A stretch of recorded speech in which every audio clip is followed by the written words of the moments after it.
See, this is a visual. Boom. It's a visual metaphor for how long you can play the Goldeneye theme on YouTube before they fucking shoot you. Oh, okay. Wait, did you speed? Is this sped up? Okay, so for the folks at home, we're gonna play the first handful of episodes of levels to Goldeneye 007. I'm using this hacked emulator that puts it at 60 frames per second, and it gives it like more modern controls, that sort of thing. And it makes it look sped up too. Well, so since it's 60 frames, there's stuff that doesn't work. Hang on. What? I thought there was more for. All right, whatever. Anyway, I'm only doing Secret Agent because I'm not that cool. I can't. I could do 007. No, I think you're right, because I think regular agent, you just get to the end. I don't think you do anything with the alarms. Yeah, but I thought that there was more for Secret Agent. This is only the first level, man. I think it's fine. Yeah, but for the 007 one, there's like you get to go to the basement and stuff. Well, true. But anyway, so this does run faster. Yeah, since it's at 60 frames per second. Okay. But it controls a lot better too. You sure about that? Absolutely. I think it looks like garbage. It also increases the draw distance a bunch, which really helps because like early on in this level, it really wants you to use this here sniper rifle. And sometimes that's kind of hard to do whenever you are using the Nintendo 64 controller. Because this is true. In my opinion, the controls for this game kind of suck dick in the original version. Wow. And this one fixes that a lot. We could be playing the Xbox version, I suppose. Because this was re-released on Xbox with basically all the modern stuff that this has. Was it re-released like the same way that the version of Perfect Dark I played was? No, I don't think so, because the Xbox One just came out like last year, I think. Oh, it's an Xbox One version? Yeah, it's like new, somewhat new. Okay, my bad. Because I have a Perfect Dark re-release on 360. See, they made a 360 version, and it actually leaked several years ago, but it's really not that much different than the one that they released anyway. Okay, it's literally just basically like this. Like, there's some stuff I think in it that's broken. Because it was canceled because I think at the time they couldn't get the rights or something. Like, they basically did it, and then it was oh fuck, we don't have like the rights to Goldeneye and James Bond and stuff. So it was just kind of canned until it leaked a few years back. That's cool. But yeah, the new one I guess has all that new stuff too, and some other stuff with it. It doesn't have online though, and I want to say that leaked version, originally they were going to do something with like Xbox Live, because I mean the 360, that was like a big thing, right? They were really pushed Xbox Live. Like every game wanted to have some kind of online component. Yeah. To a detriment, but it's beside the point. But yeah, no, I like I don't have an Xbox. Neither of us have an Xbox Series or an Xbox One, and they didn't put that port on PC. So we're using this, and I like it because it does make the game faster, inherently so, but I think that's a good thing. Sure. And I think it's very fun. What I have two things. The first thing I'm gonna get out of the way just because it's silly and fun. When I was a kid, obviously it was a little bit different on CRTs and lower resolution N64 graphics, but the KF7 Soviet always just looked like a pencil to me. Okay. So and the sniper just looks like a fucking water gun, like the classic Super Soaker with the tank on top. Yes. Water gun. Okay. So you say pencil. Yeah. I have heard pencil a lot, but to me, Duracell battery. Okay, I can see that. It 100%. always looked like a Duracell battery. Yeah. That's what I thought it was originally before, like, a kid was like, no, it's a gun. I was like, it's a gun. Like, how are you shooting bullets out of the battery? Because this game came out when I was in, like, the second grade, I think. Yeah. Actually, no. I think this came out before that because I want to say I was in the second grade in like 2000. I mean, the movie came out in 95, so so this did come out way after the movie. That was honestly, they really thought, and I understand why. They thought this shit was gonna flop because the development for it was so turbulent and so hell that like everybody was just like, this shit's not gonna work. Like, no one's gonna pay for this. Everybody's already forgotten the Goldeneye movie. Like, it's long gone. It's been out of theaters for over a year. It's been off fucking VHS. Was it on Laserdisc? I'm sure it was. It was. It was 90. I mean, it had to have been. It was if it was 95. Yeah. Laserdisc. I think Laserdisc stopped being made all the way up until like the early aughts. But I know, like, so for me, I really want to get the original Mummy with Brendan Fraser, which is 1999, and that one's hard to find because it's kind of towards the tail end of it. Well, when did Austin Powers come out? Because you have that first one on Laserdisc. I do. And that was like 99 or 98 or something. I think the first movie's actually 97. Yeah, that sounds right. I think the first movie was 97, then the second one was 99, and then Goldmember was... That was 2003. So that makes... That tracks. Yeah. I know for a fact that was 2003 because I remember being in the 6th grade, specifically, and everybody, like, quoting bits from the commercial before it came out. Yeah. So that tracks. That tracks. Because I think, too... you know, it's funny. I actually just... my wife and I just watched Spy Who Shagged Me. Usually when we you know, during the weekends we find a new movie that neither of us have seen to watch, and then like the second movie is usually like just put on something we've seen before that it's okay if we fall asleep to, kind of thing. Yeah. So I put that on as our follow-up to what was it our follow-up to? The Menu, I think, actually. Quite a hard transition.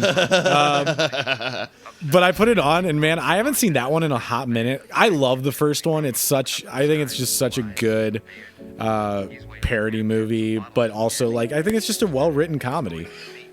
The second one, Spy Who Shagged Me, for not having seen it in a while, I think it actually still holds up pretty well. The third one is the one that I'm okay never seeing again. I think it's, you know, it's got its moments. It's funny. It's got characters, but like overall, I think it's just bits more than plot. Yeah, the third is definitely the one that relies the most on like the kind of referential stuff. Sure, because that was definitely like the era of when it was really, really becoming a thing. Because that was when like Scary Movie was popular and all that shit, you know. Yeah, and that's like all that humor is just like, remember the thing, you know. Yeah. The first two Scary Movies don't do that. Well, obviously they do it. I don't know. No. They do it, but not to the point. Like it's actually more integral to the plot going on. Whereas like by Scary Movie 3, it becomes just gag. I mean, which movie is the one that has the fucking bit where everything stops so they can parody that fucking Nike commercial? Because that's the one. Oh, that's two. That's what I always think of because I did not see that commercial. That's such a stretched gag, but I kind of love it. I don't get it. No, that's amazing. I don't get it at all. I think they knew that too. I think they were like, hey, you know, most white people are not going to understand this, right? Yeah. But that was when the Wayans were still like doing it. The first two movies are almost 100% the Wayans, and then by the third movie, I think Wayans just produced it, and it became those guys that ended up doing all the like movies, which those are. If you like them, that's great. There's some funny bits to them, but there's not. No, I think they're mostly garbage. Listen, the first movie that I ever saw that I was like genuinely when it was over was like, that was fucking terrible, was when I was like maybe 13, 14, and it was fucking Date Movie. Dude, yes, that was the first one I saw too, and I was like, this franchise is done. Like, I saw it and I was like, this is one of the worst things I've ever seen in my life. Here's the thing though, like, I didn't go out of my way to see it or anything. I was staying over at a buddy's house, and he was like, dude, let's get a movie. And this is before like Netflix and shit. So he convinced his mom to let us rent a movie through like DirecTV, like the pay-per-view thing. That was a big deal. Yeah. If you had parents that let you rent, you were rich. Huge. That was huge. That was huge. Well, Yes. I think if I remember Or right, you were middle class rich. so if I remember right, the way that it happened is like we were gonna go rent a movie or something. Yeah, from Blockbuster or Hollywood or something. Yeah, well, for us it would have been fucking Movie Gallery, but yeah. Oh, that's right. We're from rural. Yeah, I'm from the rural. I was so rural they didn't have no Blockbuster or Hollywood video or anything. No, we had Circus Video, and then when the Circus Video got ran out by the Movie Gallery, let me tell you, everything went to shit. Yes. I knew things were bad at the Movie Gallery whenever I went to go rent video games. And I said, my God, these fuckers don't got no Sega Genesis games. Oh, it's the end times. But let me tell you, I went there every day for 3 weeks so I could rent Kirby 64 for the first time. Chug 'em up. Slowly becoming Sling Blade, talking about renting old video You really games. are. Refried taters. We're French fried potatoes. Yeah, no, so, oh God, I totally lost the plot about what the fuck we were talking about. Renting date movie and how it's Yeah, it was okay, terrible. yeah. I think like we were supposed to go like rent a movie or something in town because he lived. They'd built a house like kind of in the middle of BFE a little bit, and I don't know if it like it couldn't have stormed if we got a pay-per-view thing from DirecTV because then DirecTV wouldn't have fucking worked. Which, holy shit, I can't imagine kids now like being like, I want to watch a fucking TV show. Oh, it's storming. It's not going to fucking work.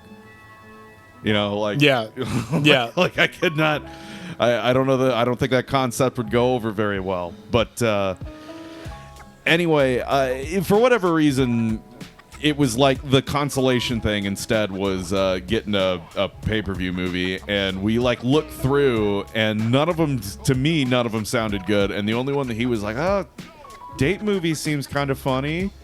And I just remember as a fucking 14-year-old, I was 14 and he was either 12 or 13. My buddy, we are young kids. These are movies full of like fart jokes and shit, right? Yeah. Like, this should have been easy. I very distinctly remember only laughing twice and them not being very big laughs, and I think he might have laughed once, and then as soon as it was over, both of us were like, that was fucking horrible. Yeah. And like, when it's like weird when you're at that like young age and you like recognize that something is bad, Yes. you know, like, because like now if it's like, oh, I didn't like a movie, I can explain why. Like, as a kid, it's just like, why was there no laugh? Yeah. I was supposed to laugh, I was supposed to laugh. and there was no laughter. For England, James. Objective C completed. And now we just got to blow up all these tanks. You know what's Boom. funny as fuck is like you asked me if this movie was on Bye-bye. Laserdisc, and I totally forgot that I do have it on Laserdisc. Do you really? Yeah. This is one of my favorite Bond movies. Okay, so that's something to talk about. Yeah. I really have not seen very many James Bond movies, and to the disgust of certain people, really not as many as there once was. Because I don't feel like, hot take, but I don't feel like James Bond has as much of a hold in the public consciousness or pop culture as it once did. Oh, not anymore. God no. No. God no. But I say all that because the only ones that I have seen have had Daniel Craig.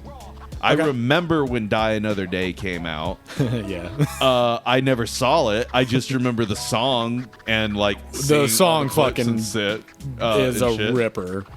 But, I love that song. Like the only ones that I've ever actually seen, I think, was Casino Royale, which is amazing, and also directed by the same guy who did Goldeneye. and then Skyfall, Yes. and then was there one in between those two? Yeah, Quantum of Solace, which was during the writer's strike. So That's the one I saw. It has issues. Yeah. Yeah.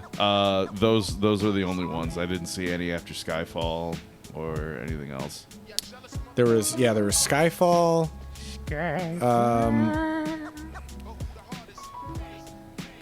There was one after that, Spectre, which I didn't really care for. And then No Time to Die, which a lot of people really enjoyed. I haven't seen that one yet. Oh no! Yeah, you can't run over a barrel, dude. I thought you could. No. I swear to God I did earlier. Oops. Okay. Well, Killed in action, dude. yeah, that's on me. To your point, what were you trying to do you just not like James Bond? No, it's not that I don't like James Bond. It's just one of those things where it's like, whenever I am thinking of like, I want to watch a movie or watch whatever, I never think of James Bond. You know what I mean? And I don't mean that in like a negative way. It's just I never think of it, and therefore I've not watched them. Yeah. Well, and I think part of the problem with, I shouldn't say the problem with Bond, but just there is a higher concentration of that type of character. Even if there's like variations of it, because throughout all the different variations of Bond, all the different actors, they brought a different perspective to Bond.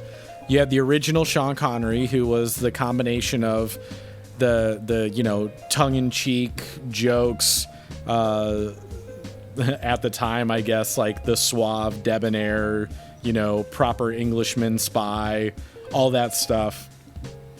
And then you get to like Roger Moore, and he becomes like a little bit more goofy. It's a little bit more, and I don't know in terms of like the chronological order of when like stuff like In Like Flint and more like goofy spy movies kind of came out that were kind of poking fun at the genre. But Roger Moore's version of Bond leans into that a little bit more. You had Timothy Dalton, which is honestly, those are movies that I think everybody should check out or revisit if they don't remember much about them, because that was when they really tried to pivot Bond into what Daniel Craig's Bond became, but they did it, I guess, too premature, because everybody was so used to Roger Moore's Bond, and when they tried to do this like heavier, serious Bond, audiences just weren't receptive. I think he gets a bad rap. I think Timothy Dalton does a great job with the character, and I think the scripts are actually pretty damn good too. And then by that time, they had this hard reset, and they did Goldeneye. And Goldeneye, I still argue, is one of the best in the entire catalog of Bond movies. I love Brosnan. I think he's just like, he is Bond for me because of the proximity to my age and everything like that. I grew up with that Bond. See that? Okay, so that is something worth noting. Mm-hmm. Okay, I have not seen his fucking movies. Yeah, I should have. You should. I've only seen Daniel Craig. Yeah, and yet, when I think James Bond, that's who I think of as Pierce Brosnan. Yes, because I remember growing up, like seeing all the ads, and then of course playing this game. Like, I am more familiar with Pierce Brosnan's Bond through this fucking game than I am his actual acting or movies. Yes. And I don't know if that is maybe why my brain is like, yeah, that's James Bond, despite not seeing, the fucking film. Sure. But that is who I think of. And I really wonder if it's just because that's who I grew up or whatever. Like, I don't know. I think, honestly, to your point, I think part of it is that. And I think part of it's also like, think about it in terms of the video games outside of this. Pierce Brosnan was a part of most of those Bond games, even if they weren't like Bond movies. Agent Under Fire did not get to use his likeness or voice, but like it's clearly trying to be Pierce Brosnan. And then Nightfire got the rights to use his likeness, they just couldn't use his voice yet. But still, I think both of those games are actually really good for like original storylines and stuff. And then you had the big one, Everything or Nothing. Yeah, that's what I was thinking of. Yeah, that brought Pierce into the fold, and that was him doing it. I'm pretty sure after his film contract was up. I think Die Another Day had already happened, sure it was. And he was like, "Yeah, I want to do this one more time. Why not? Proper send off." And what I think a lot of people consider more of a true send off than Die Another Day, because when it came out, I saw it in theaters and I saw it on TV a lot. I had it on DVD. I enjoyed it for what it was. It is very campy. I think in critics' eyes, they're like, this is trying to take itself really seriously, and it fails on that count because it's way too campy. I don't think they were trying to take it as seriously as originally thought. I think it's fun and stupid. But it definitely is like, I don't know, that one's goofy. It's a. Am I full of shit, or does he like surf at one point in that movie? Yeah, he ice surfs. That's it. With the parachute. Yeah. Okay, that's it. Because the villain of the movie fakes his death and then gets like surgical transplants to turn himself into a white British guy from a Korean warlord. And his plan is that was a sentence. It was, wasn't it? And his plan was to control this satellite laser beam to, threaten world powers to get him to get money or whatever, basically. And so to set up this whole scene of the ice surfing, he uses his giant fucking laser and cuts into this ice sheet, basically. And it causes an avalanche, and then it causes, a wave reaction, and Pierce Brosnan has to do it, but it's like it's an early version of let's just let CGI do it all. Oh. So it's real bad. Oh. Yeah. And then you have the close-up shots of him in front of a very obvious green screen holding the parachute handles. It's a lot. It's a lot. Holy fuck. But Goldeneye is awesome. I love Goldeneye. Tomorrow Never Dies. Brad and I have talked about this in our group chat, has aged particularly well. I think at the time it was released, everybody was very dismissive of the plot of the main villain wants to manipulate like truth and sources via the news and media, and that's his plot to take over the world. And now you think about it nowadays, you're like, oh yeah, they hit this one on the head, guys. Fuck. It's just like that Charlie's Angels movie, man. I'm saying. Fuck. Oh, it's so stupid. They would never track your phone and track everything you're doing. Oh no. Oh God, Charlie, no. So Tomorrow Never Dies is pretty good. The World Is Not Enough is the one that I liked the least as a kid. And I watched it again probably within the last 3 or 4 years. And I enjoyed it a little bit more, but I still would say most people would probably argue with me that Die Another Day is Brosnan's weakest one. Again, I think because of how over the top, goofy, and hilarious it is at times, it ranks a little bit higher than me. The comedy just isn't as there in World Is Not Enough. World Is Not Enough is still trying to be much more of a serious one. And the villains just aren't villainy enough for me. That's just a personal preference. The Craig movies are good. I've seen Casino Royale is fantastic. I've actually never seen Quantum of Solace. Casino Royale is the one that I think I watched that on my iPod Touch a really long time ago. What a sentence. Yeah, I know, right? I love that. Quantum of Solace was the first one I ever saw, and that's the one that I was thinking of. And the main reason I saw these movies, actually not the main reason, the only reason is because my high school buddies, they were somewhat into James Bond, or at the very least, we went to the movies almost every single weekend or every other weekend. Yeah. And it was like, oh, fuck, James Bond. Gotta go see James Bond. And it was like, yeah, I'll fucking go. Like, what else am I going to do? Sure. Kind of deal. When in reality, it's like, I'd never seen a James Bond movie. But what I know is that you don't need to see a James Bond movie to watch a James Bond movie. Exactly. Which is a good thing. It's it really very is. good thing. Yeah, having like these, isolated things. And sometimes within like the continuities of each version of Bond, so like Roger Moore and Sean Connery and even Pierce Brosnan, like they'll have like their own, continued universe of characters and stuff. Like Valentine, who makes his first appearance in this one, is in The World Is Not Enough, so 2 movies removed.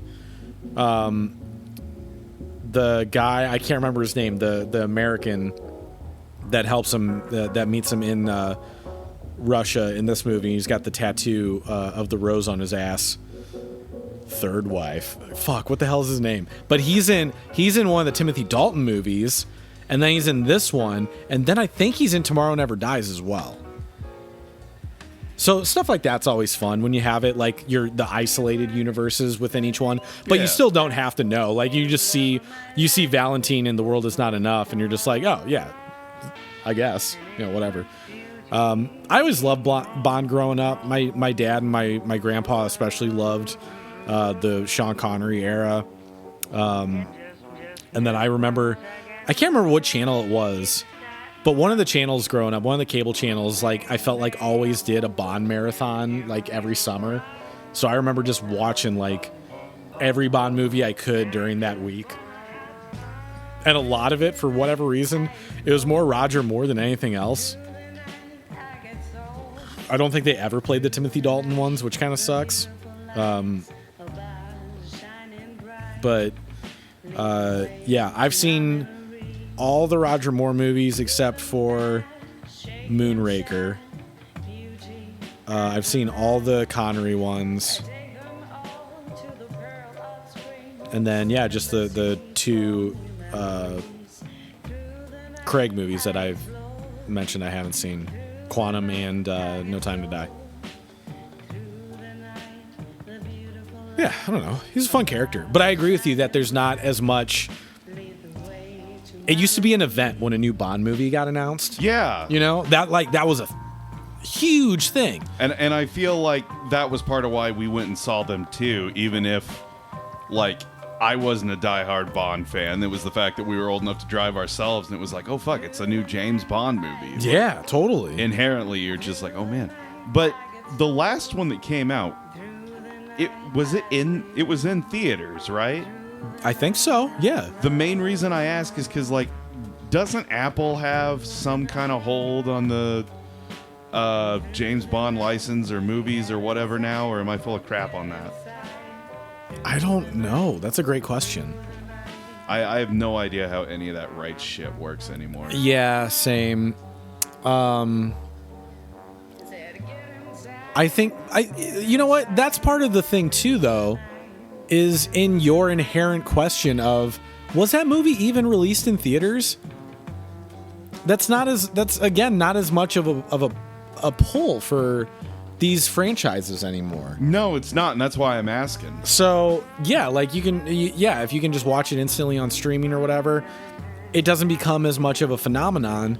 Even if, like, okay, I should walk that back a little bit, because like there's still people, they talk about like, oh my god, this show, people talk about the hottest new show on Netflix, or Bridgerton's out or whatever, or like even on cable that still kind of exists, like you guys watching The Bear, like stuff like that still exists. There's still the idea of a phenomenon when it comes to a show or a movie or something like that.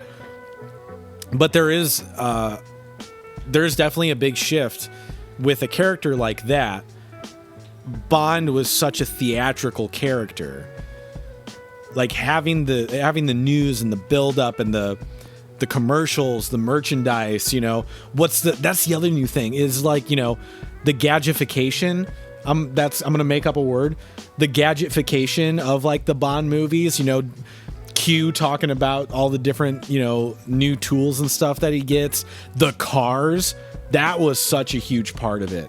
Like which car is he driving in this movie and that movie? That was actually a big thing that got me into Die Another Day was that Aston Martin, the V12 Vanquish. Like I'm not even like a car guy, but when that came out and I was like, this is the most beautiful car I've ever fucking seen in my life.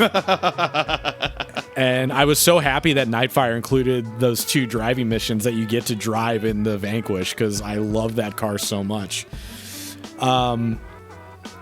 Rolex always had a sponsorship connected to a new Bond movie. Like, that's right. Yeah, there was so much marketing involved in it too. But now I think with the movie character himself, hasn't been replaced, but you can kind of fill that void with, your Jason Statham type movies, your rock type movies, even John Wick, Keanu Reeves' character vehicle, and that I think maybe that's kind of a part of it too. Is like you're having more movies explore the situations of the other side of the coin. Like yes, he is British Secret Service, a license to kill. John Wick is hitman for hire, comes out of the retirement game. Then you have like that movie with the guy who plays Saul Goodman. Nobody. Yeah. I love that movie. And that's one. And then you have the complete opposite side of it where it's just an everyman type character, but he's good. He's, goes on a this Bond-esque adventure within a, 2-hour time run or whatever. So you have other people exploring it in different ways, whereas maybe a part of it is fatigue, which is kind of hard to say given the franchise was already like, 20 films deep, even by the Dalton era or whatever. But yeah, there's a lot. There's so many pieces to it. I think that are all interesting in their own right. But I think that's kind of the unique and cool thing about it too, is that you do get the chance to reinvent the character every so often with a new version of Bond, with a new actor, and B, you can paint a completely different universe with each version of it, which works for that, and not so much a franchise like Star Wars. I don't want to just keep going with the easy target of picking on the sequel trilogy, but I think having the different directors without a universal tying piece, like Lucas had in his original trilogy, like there were different directors for the first 3 movies, but because Lucas was the writer and direct producer and overseer of all of it, he still had the final say in most things. He just wanted a different directorial perspective for like Empire, and actually I don't know, maybe he actually took back over Jedi, or maybe it was somebody else, I can't remember. But I know Irving Kershner did Empire. You've seen that video where David Lynch talks about meeting George Lucas and possibly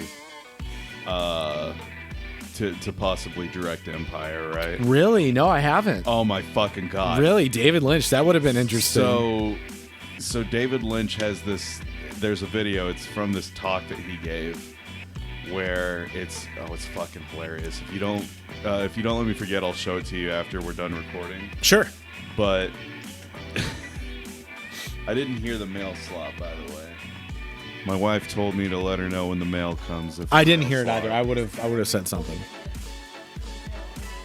Oh, Box. She was waiting for a box. Anyway, Waiting yeah, on a no. box. There's this video, this like Q&A session or whatever he's doing, and he's talking about it, and he's like, yeah, so my movies never made. I love your David Lynch impression, by the way. Yeah, my movies never really made money. And my agent said that there was this guy who wanted me to maybe direct his film about an empire. So I went to meet this guy and he said, you want to get lunch? I like salad as much as everybody else, but he took me to a place that all they sold was a salad. And I started to get a headache. He's singing. And then he showed me this thing I haven't quite let him die. called a Wookiee. And we sleep And the headache got even worse. secret pact. And it's nice enough. And then he to make a took man. me to the track and drove me around in his sports car. And then I went home and I called my agent and I said, no fucking way. It's basically like that. It's, Oh my god! I gotta that's redo awesome. this long ass level, by the way. I totally screwed it up, but oh well, it's fine. I don't care. You just get to shoot dudes. To be perfectly But honest yeah, with the- you, the- I kind of like. I thought you were just still backtracking. No, this I whole re- level is just. That's amazing. This whole level is just going through shooting guys because it's about to explode. But I forgot I'm supposed to photograph this one particular satellite. and I Oh, blew that's it up. right. That's So right. that's on me. That's okay. Yeah, no, I remind me I got to show you that fucking video. It's so hilarious. I didn't yes. totally paraphrase it right, but No, I kind of get you. there's my favorite David Lynch quote or clip is everybody's favorite David Lynch clip, and that's where he's talking about how terrible it is that people watch movies on their phones. Yes. Watching a movie on your fucking telephone. Such a sadness. That's that's I fucking love that clip. the new equivalent of that is Martin Scorsese shitting on Marvel movies. Which is funny because that's basically all the new Deadpool does. Oh, really?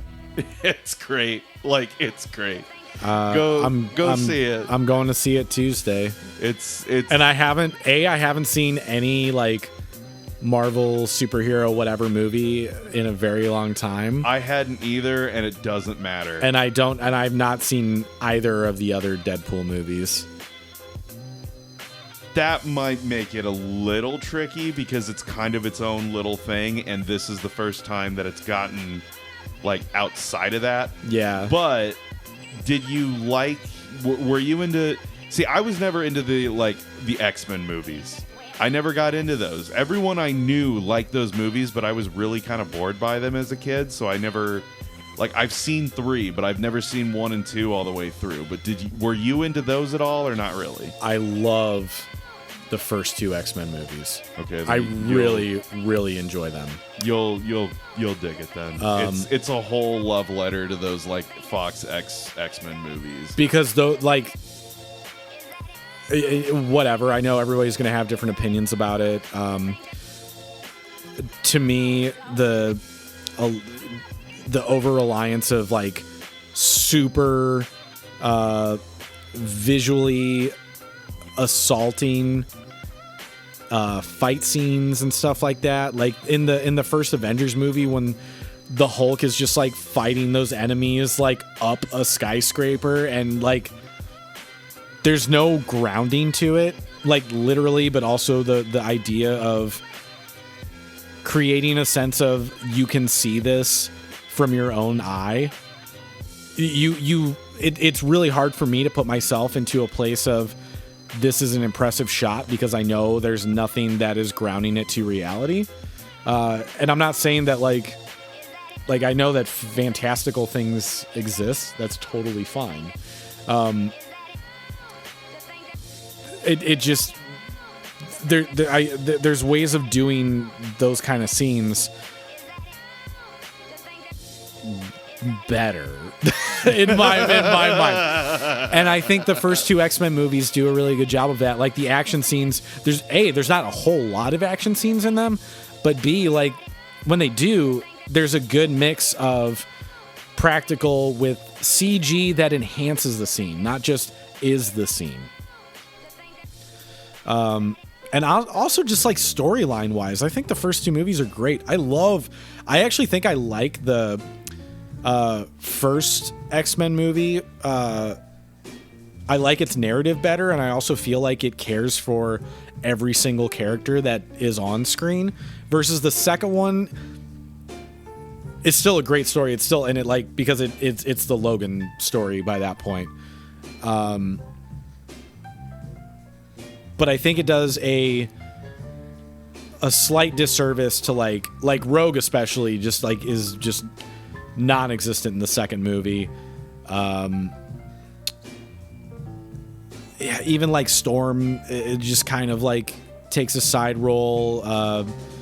They introduce Nightcrawler, but he like for his being as big of a marketing tool as he was for that movie, he didn't do much.